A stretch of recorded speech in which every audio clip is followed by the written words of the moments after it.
好好玩，今日同大家推介一條泉州加金門6日行程，去泉州、金門同廈門睇世界文化遺產，感受閩南風情。第一日我哋由香港西九龍高鐵站出發，搭高鐵前往泉州南站。到咗泉州，首先去睇開元寺，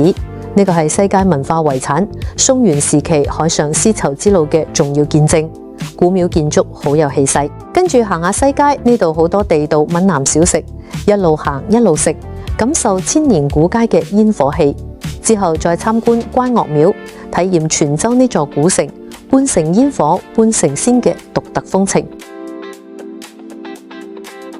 來到第二日食完早餐，我哋去睇網紅嘅簪花圍陳浦漁村，仲可以體驗明星都中意嘅簪花，感受非物質文化遺產陳浦女嘅簪花技藝，仲可以試下陳浦女嘅傳統造型，影相特別靚。之後坐車大約1小時，去到廈門去草庵祠，呢個係摩尼教遺跡，就係金庸小說《倚天屠龍記》入面明教嘅真實歷史遺跡。跟住遊覽集美學村龍舟祠，10里長堤，欣賞廈門嘅風光。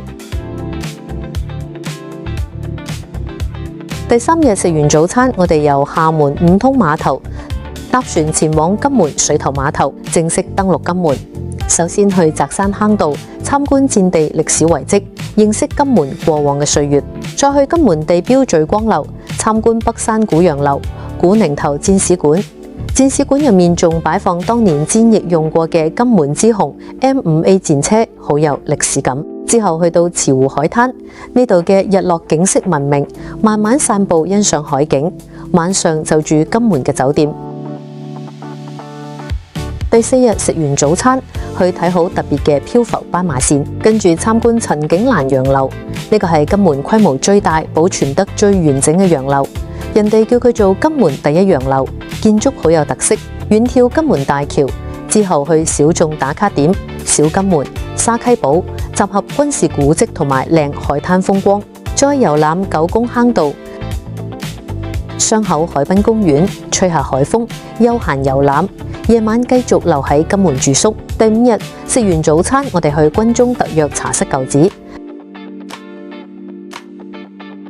跟住參觀獅山炮陣地，感受昔日軍事設施。之後去到山後民族村，呢度係保存得好完整嘅閩南古厝聚落，古屋好有味道。行下沙尾老街，呢度又叫沙尾摩洛哥，斑駁嘅舊街好有異域風情。仲會去到電影《軍中樂園》嘅拍攝場地陽澤老街，感受舊時金門街景。參觀完就返水頭碼頭，搭船返去廈門五通碼頭，入住廈門酒店。第6日我哋參觀帝美古民居群，呢一大片閩南古厝，整齊嘅9宮格佈局，紅磚紅畫、燕尾屋頂、木雕、磚雕、泥塑工藝非常精美，係福建最大、保存最完好嘅閩南古建築群。參觀完就去漳州站搭高鐵返香港，結束我哋充滿歷史同海濱風光嘅6日精彩旅程。呢條行程全程純玩，無自費無購物，安排專業工作人員隨團照顧，讓各位貴賓團友盡情暢玩，盡享一段舒心嘅旅程。